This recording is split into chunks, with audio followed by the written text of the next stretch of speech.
Okay, hi everyone. Welcome back to my channel. I'm Dr. Jodhpal Singh, and today we're going to be talking about smartwatches again, but this time we're going to be talking about the step count function of the smartwatch.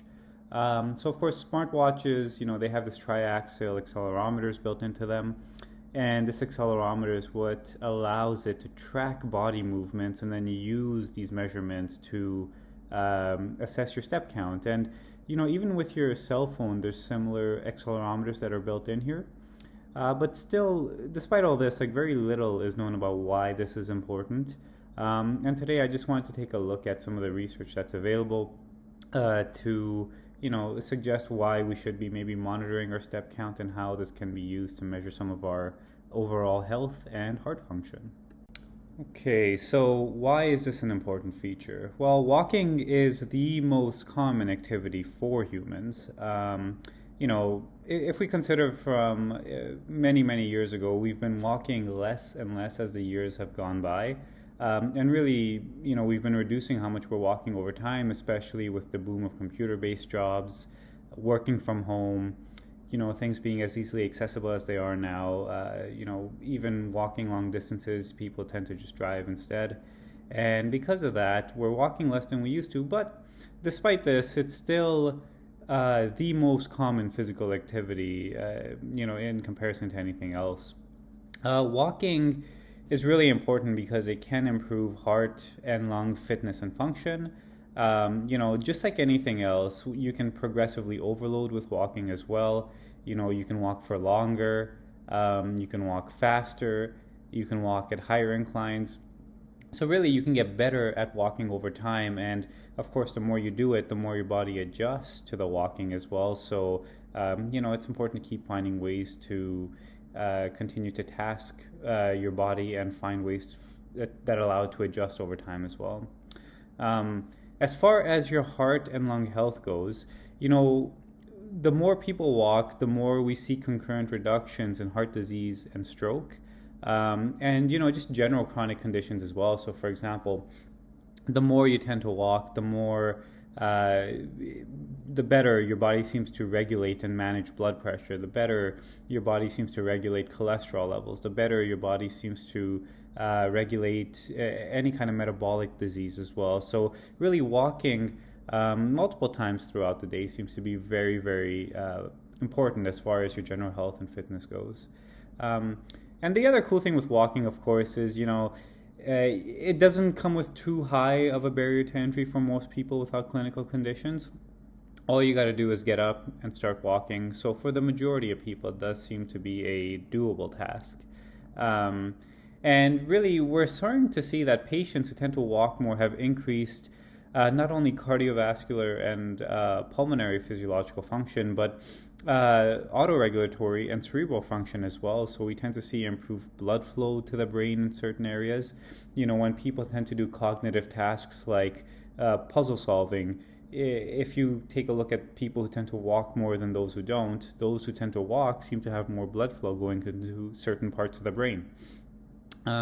Additionally, we also see that people who tend to walk more have stronger connectivity or communication between specific brain regions in comparison to those who walk less. So walking seems to not only be important for your heart and lung health, but also seems to be really important for your overall cerebrovascular and brain health as well.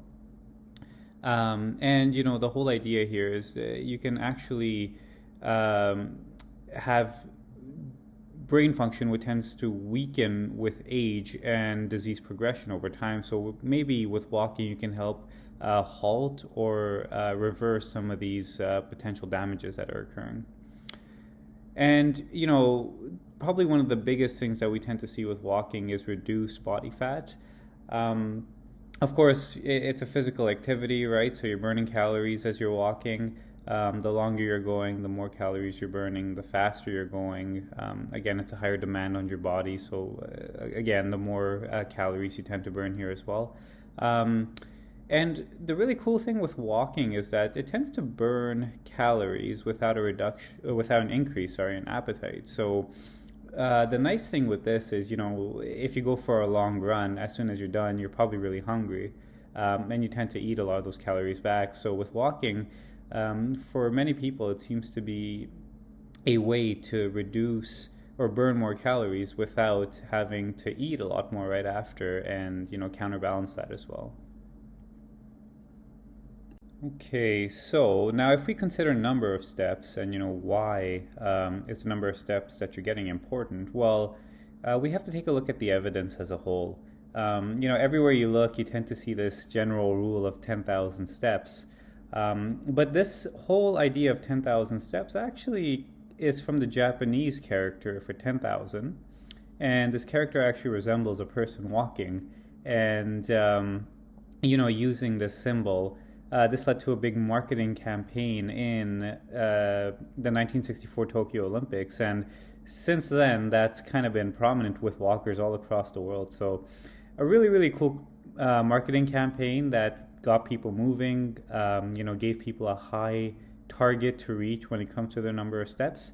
But it's not really science-based or anything. It's just a general marketing trend. So if we take a look at the evidence, the whole idea tends to be that, more steps is a better approach for overall health. But this does come with limitations, of course. And, the optimal number of steps, which is very different than just more steps, does seem to vary from, age, clinical condition, demographic, and all those other types of parameters as well. One example we could take a look at is older adults. So people, between the ages of 70 to 90. More research is now starting to show that between 6,000 and 9,000 steps seems to be really important for this age group to help reduce the risk of cardiovascular disease. And actually, if you get 6,000 to 9,000 steps, it seems to reduce it by almost 50% in some cases. But 6,000 to 9,000 steps is hard enough for a lot of people to get, let alone individuals between the ages of 70 to 90. So, it does come with some limitations, whether you can walk or not, where you are, if it's winter, if it's raining, if you have indoor access. A lot of different limitations could be problematic here as well. But generally speaking, with older individuals, the more steps seems to be better as well. For individuals who are 18 or older, there was a not recent, but 2003 harmonized meta-analysis that was done. And, it's a bit of a younger population than what we just spoke about, but you tend to need less steps overall here as well. So about 3,900 steps per day, let's say 4,000 steps per day, really seems to lower risks of dying from any cause, not just heart disease. And actually, with reducing risk of heart disease, that seems to occur at a lower number of steps. So roughly 23 to 2,500 steps seems to be beneficial for that. And you tend to see larger decreases in a stepwise manner. So every time you hit 500 steps or 1,000 steps, you tend to see larger reductions in mortality by any means or risk of cardiovascular disease after you hit every 500 to 1,000 steps from there. Now, research, of course, seems to also point to the fact that if you move more, this can reduce the likelihood of major adverse events occurring. So for myself, for example, if, I hit 5,000 or 10,000 steps per day, I can potentially reduce the likelihood of me suffering from a stroke or suffering from some kind of ischemic heart condition like a heart attack.